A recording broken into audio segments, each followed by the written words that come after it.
кеткен жерлер болатын болса, барлығының атынан сізге кешірім сұраймын. Жоқ, кешірім сұрамай ақ қойыңыз. Көңілім бәрі орындалып.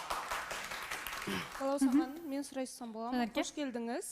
Қош көрдік. Енді бағана айтып жатсыз ғой, феминизм туралы сұрап, негізі осының алдында сіздің жүрген қызыңыз феминистка болып беді, бір сондай бір не көріп бедіңіз, қысым деген сияқты?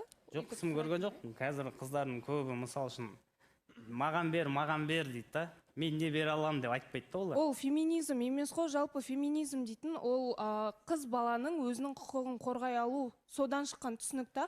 Оны сіздер қате түсінбеңіздер. Негізінде бағана сіз айтып жатсыз да, әйел адам бір саты төмен тұру керек дедіңіз, я? Оған еще мерей де қосылып отыр. Мен негізі түсінген жоқпын. Екеуің де бірдей адамсыңдар, екеуің де екі қолдарың, екі аяқтарың, бір бастарың бар деген сияқты. Ол оққан оқуды сен де оқи аласың, ол жұмыс істеп жатқан нәрсені сен де істей аласың да. Неге осы жерде әйел адамды бір саты төмен тұру керек деген түсінікті мен мүлдем түсініп отқан жоқпын. Себебі әйел адамдарды наоборот біздің қоғамда андай көтеріп ұстайды да. Себебі әйел адам бір қолымен бесік тербетсе, бір қолымен әлем тербетеді деген сияқты ғой. Оны бір саты төмен тұру керек деп үйтіп айтып негізі қажет жоқ. Или сіздің негізгі ойыңыз қандай, мен соны түсінбей отырмын әлі. Негізгі ойы ер адамды сыйласа, мысал үшін жігітін, ол ата-анасын сыйласа, сол да мысал үшін бөлек тұрам деген қыз уже ата-анасын сыйламайды, уже еркекті сыйламайды деген сөз ғой.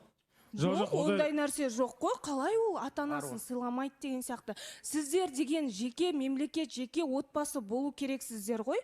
Сіз сонда бүкіл жауапкершілікті ата-анаңызға тастап қойып, өзіңіз тура айдана айтқандай зона комфортадан шықпай жүре бересіз ба сонда? Ответственность ата-анама артық қоямын деп айттым ба, аузымнан сондай сөз шықты ма негізі? Жоқ, енді жалпы сіз өз отбасыңызға өзіңіз жауап беру керек шығарсыз.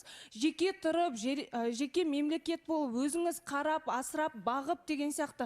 Ол әйел адам тек баланы қарап, үйде отыру керек деген түсінік жоқ қой. Оған сіздің де үлесіңіз болу керек. Сіз де отбасының бір мүшесісіз ғой, мысалы.